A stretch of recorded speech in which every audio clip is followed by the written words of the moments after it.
RWBY, Volume 5, Episode 3, Unforeseen Complications. What happens? The episode begins with the belladonnas and Sun sitting around as Gira prepares for a speech. He's given some encouragement and begins his speech. He talks about how Adam is a bad guy, mentions Ilya and the plan to kill Sienna, and brings up Adam's intent to attack Haven on the full moon. He then starts to just tell us his backstory with the White Fang and concludes with the idea of leaving to protect Haven. The crowd seems less than thrilled with the idea, and before Blake can speak, Ilya jumps in. She advocates for Adam until Sun stops her. Off with Ranger, the gang are curious about Oscar, who shows that he can let ozpin take over his body. Ozpin explains his resurrection stuff and establishes the quest for the Relic of Knowledge. Meanwhile, Weiss wakes up tied and in a cage. Vernal makes her entrance and explains that Weiss is meant to be ransomed back home, and that Winter is no longer in Mistral and so can't save her. Smash cut back to Ranger to establish that Lionheart might just be a double-crosser. Ranger get told they need to train more, and finally, while the bandits sleep, Weiss prepares for her escape. So I love Kent Williams. He's a talented voice actor, but Gira sounds kinda phoned in a lot of the time. I don't know if Kent just wasn't trying very hard with his lines or the direction he was given, but Gira often sounds like someone just reading a script. It takes so fucking long for Gira to start his speech. Like, there's so much unnecessary meandering from the point where he opens the door to the point where he begins. It's such a weird stretch of nothing. Pick up the pace, you establish that the press are there, now get on with the plot again. As it is now, it feels like they decided to pad the runtime a bit by having the belladonnas walking and showing off background characters standing still for a little too long. I like the designs for the background faunus, but I can't help but feel like Menagerie still doesn't feel very heavily populated. It's also kind of annoying that no one here has a camera or microphone and are just recording everything on their scrolls. It'd be like if a professional news outlet did coverage with their phones and nothing else. Like, really? None of them could get a camera? Or did you simply just not want to make one? Gira's speech is unbelievably boring. However, that's really nothing new. Every time a character has given a speech in RWBY, it's been a bit of a slog to get through. Preachy, clunky dialogue with as little movement as possible. If your script writing can't keep our attention well, let the animation shine so that the audience doesn't get bored. In this case, though, it's because Gira's speech is basically just stuff we already know for the first 3 minutes, with the only new piece of information being that the attack and full moon is 2 months away. Who are these guys, and why do they look so important? If you're going to put such unique-looking characters front and center, it'd be best to tell the audience who they are. And if they're just background characters, don't put so much emphasis on them. Everyone's performance for giving backstory is the same. Sheepish and vague, but willing to spew out tons of info that the characters should already know. While it's pretty nifty to hear a bit about Gira's past, it's also not important for us to know. We already knew he used to be the leader. There's no reason to give us specifics about his stepping down. Okay, so I get what Gira's plan is. Show the humans faunus aren't to be feared by protecting one of their schools. Here are the problems with that, though. First of all, faunus seem to be quite welcomed at Haven. Sun's from there, and the headmaster is one too, so the message gets a little lost. Secondly, these are civilians he's talking to, not huntsmen, just average people. To request that they travel across an ocean and most of another continent to risk their lives protecting the people who supposedly discriminate against them so much is not going to be a fruitful endeavor, no matter how inspirational the background music is. Why is Ilya hiding under a cloak? She can blend in with a crowd like 3 different ways. Just wait to put on your mask until you're ready to talk, dude. This whole sequence is awkward. It's really slow and like Ilya just disappears. Why does Sun just sit there? Why did he announce his attack? It's also weird to, instead of having our heroes attempt to debate against Ilya, to have them attempt to simply silence her. A friend of mine had mentioned that she thought that was where the scene was going. That Ilya would confront the crowd after provoking Sun with stuff like, "See, they just want to silence us because humans blah blah, only they benefit from this blah blah blah," and try to turn the crowd against them that way. But instead the scene just ends.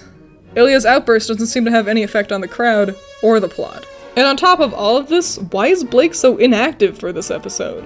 She doesn't have any lines, she does nothing when Ilya shows up, she barely even moves most of the time. Why? Ugh! I hate this interaction between RWBY and Oscar. I have no problems with Rose Garden shippers, it's just RWBY makes the most annoying noise. And like, why'd she even giggle at him anyway? Oscar wasn't giving her a weird look or anything. Close your legs, ladies! Why are only the girls sitting? So we can look up their skirt clumps? So, ozpin being able to take over Oscar's body should have been established before now. Why not have that be the after credits scene for Volume 4? Getting to see the two of them do this for the first time could have been informative and a good way to build their characters. As it is now, it's just an info dump. The effect of Shannon McCormick being layered over Aaron Dismuke is really cool, but I'm glad it didn't stick around. It would have gotten tiring to listen to, and Aaron does a great job differentiating himself between the characters without it. Why is the scene so fucking quiet? The background music is some of the best parts of RWBY. Why would you choose to have such an important scene in silence? It's awkward. It makes the gaps between characters' dialogue feels like it lasts forever. So what are you?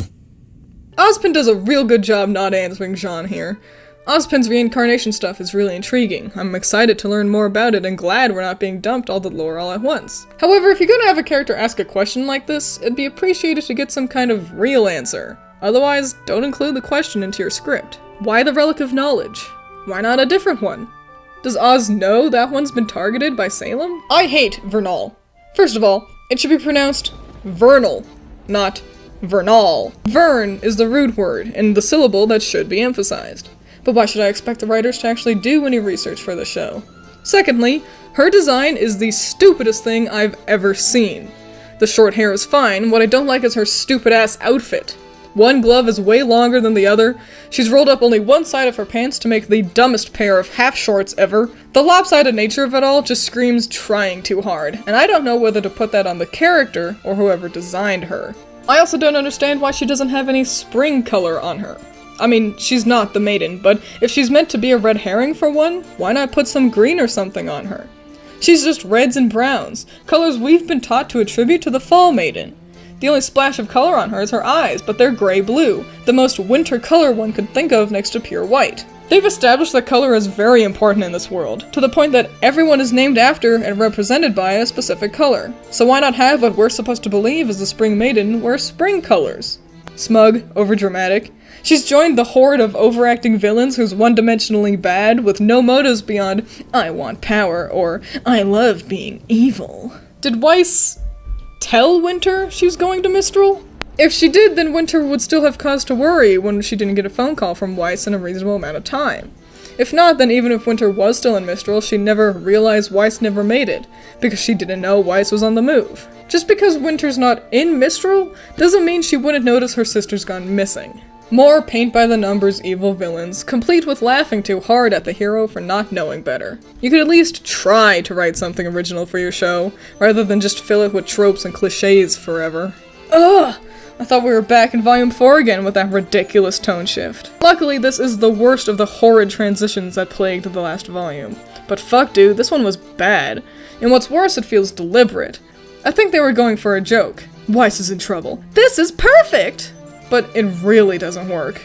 It undermines Weiss's situation while simultaneously leaving the viewer in a dour mood as they fire off Nora jokes at us. Ozpin's Please don't call me that. is one of the funniest lines in the entire volume. Great timing and performance. Are you fucking kidding me with this bullshit? If you want to have Nora sit like that, fine, but don't put the camera here. Being able to see up the girls' skirts is only annoying and distracting, with their edge-of-model skirt void. How was Lionheart acting weird earlier? It seems Ozpin knows he's not to be trusted because he read the script, not because of some in-universe clue. Also, if we weren't outright told Leo's a turncoat, it would have been much more fun ruminating on the idea with Oz, assuming they'd offer more scenes to hint at it. As it is now, there's no tension to the situation. We know Oz is right, and Leo disappears for 7 episodes, making the whole conflict moot. Why does music hate Ranger? Seriously, these scenes are so weird and quiet. You know what's a good thing to do? Just outright tell your audience character flaws, rather than incorporate it naturally into the script. I want to say we all already knew RWBY has trouble with hand-to-hand combat, but I think we only knew that because the directors have told us that in interviews and commentaries endlessly. We are all also very aware that Jean's semblance isn't a thing yet, because they only seem to be able to set up Miles's character. And I guess Ren and Nora are just perfect, since Oz didn't confront them on anything to improve. But let's be honest, we need to dedicate more time to Raven and her tribe. Ren and Nora are only here to say comedic quips in a vain attempt to create another catchphrase so you can slap it onto a shitload of overpriced merch. Strengthen aura? Unlock semblance? The rules for how the show works is less consistent than their runtimes. These poses are cute and funny, but we linger on them for so long, making it feel like a shortcut for not animating anything. If you hate making your characters move so much, why did you choose a visual medium? Okay, so Blake is 2 months away from the attack, but Ranger's only 1. Okay, it's nice to know the timeline a bit, but they don't tell us about Weiss or Yang. We later learn they're in Ranger time, but fuck dude, if you're gonna establish this kind of thing, you need to include all of your characters to avoid confusion. Little Armor Guy is adorable, but I can't help but wonder why she chose to go about her escape quietly at all. Why not just start with Big Armor Guy and break out now? Maybe she wanted to wait around to see if the pilot was still alive. It's time for Nitpick Corner! These aren't major problems, but I felt like they still had to be mentioned. Why did Sun choose to sit on the floor when there's so much room available on the couch? So they clearly just animated the press members' mouths moving randomly and then dubbed over that, because they all sound clunky and awkward. A fun thing to do is pay attention to characters who aren't talking in the scene and just watch them stand stock still. Sometimes they don't even seem to be looking at the character who's speaking. What is this thing on Gira's podium? Is that the microphone? Shouldn't it look more like this? What does Ilya hook onto to zip away like that? With the way Crow waves his coffee around like that, he should be spilling all over the place. Why wouldn't they tie up Weiss's legs too? She's much more likely to find a way out of her bonds or run away if she still has complete mobility. Also, why didn't they take off her jewelry? They would be able to sell that for a good amount of money. If the bandits don't deal in human trafficking often, then why do they have a giant cage in the camp? Why does Vernal think Weiss would do well in the tribe? When they found her, she had just crash-landed, was injured, didn't appear dressed for combat, and asked blatantly evil bandits for help. I thought Crow's bad luck only affected others, not him. But Crow's semblance is also so broken mechanically, I'm not sure it even has any rules to follow. The kids jump from the couch to the other side of the room, literally between shots. They're not even in the same standing order anymore. Why does Ozpin know the name of Ruby's weapon? And how does he know that she needs to work on hand-to-hand combat? Was she flunking that class before Beacon fell? But, we already know how to fight. RWBY, you guys didn't even finish your first year at Beacon. Even without Ozpin's weirdly specific problems he wants you to focus on, it's not unreasonable to understand that you still have a long way to go in terms of combat training. Why is Ozpin's cane square, rather than a cylinder? Wouldn't it be more cumbersome to handle and use that way? His cane is also too thick for him to be able to twirl it between his fingers so easily, but I'm willing to let that one slide as he's kind of had it for a long time sort of thing. There's a shitload of tents. Why are these two sleeping outside? They're clearly not keeping watch since they're, you know, asleep. Weiss is missing her ropes here. And so, that's Unforeseen Complications. This episode blows. The further into the episode I got, the more I found myself unhappy with it. What's interesting is I didn't remember disliking it so much the first time I watched it, and I tried to be positive throughout this review. I didn't want this to just be me complaining endlessly. I wanted something to really praise, but it's all just so boring. Nothing gets done in this episode. The entire scene on Menagerie is negligible, getting nothing done for the plot or character development, making it an info dump on stuff we already knew while everyone stands in the same spot. If you cut the scene out of the volume, nothing of worth would be lost. Learning about Oscar's parlor trick is important, and we learned some good stuff about Ozpin too, but Ranger scenes drag with the lack of music and overbearing lore dump. What's worse is that everyone waits around forever to speak up after another character finishes talking. And once again, nothing progresses. Ozpin sets up what should be an arc, but is actually only one scene of the kids' training, and that's it. Similarly, Weiss's scene simply establishes her current situation and hints at the action she'll try to take against it. Couple that with cliché villains and dialogue, and the whole scene feels like the first draft to the script. It's boring, and by then the viewer's just hoping something will actually happen, but nothing does. This episode is exclusively setup and establishment, done in a way that has a drag on forever. Everything moves really slow, between lingering shots that go on for too long, the huge gap between dialogue, slow-moving characters and animation, and overall slow performances by the actors. I was confused by the title, Unforeseen Complications. What exactly is that pertaining to? Ilya can't be the unforeseen complication. Her outburst did nothing, meaning it didn't complicate anything. It can't be Ozpin being able to take over Oscar's body. That's only a positive development for Ranger. The best guess I have is that Winter not being in Mistral is the unforeseen complication. Weiss didn't see that info coming, and it kinda complicates Weiss's plan of, don't do anything until Big Sister saves me. Except Winter would have known she's gone missing, even without being in Mistral, and Weiss had a much more effective means of escape ready to go. It's also odd to give the title to the section of the episode with the least amount of screen time. Honestly, it seems to me that the only unforeseen complications at play here is the one where the writers had to figure out how to stretch out their wafer-thin script into an 18-minute episode. Their solution? Just make everything happen real slow. If you were to cut out all the unnecessary pauses and have everyone move and talk at a normal pace, this episode would be half its current length at most. But the directors chose to, instead of using that runtime to develop the characters or get the plot rolling, to just waste our time with a bloated talking heads episode. It seems they were more preoccupied with pumping out the first draft of the script rather than entertaining the audience.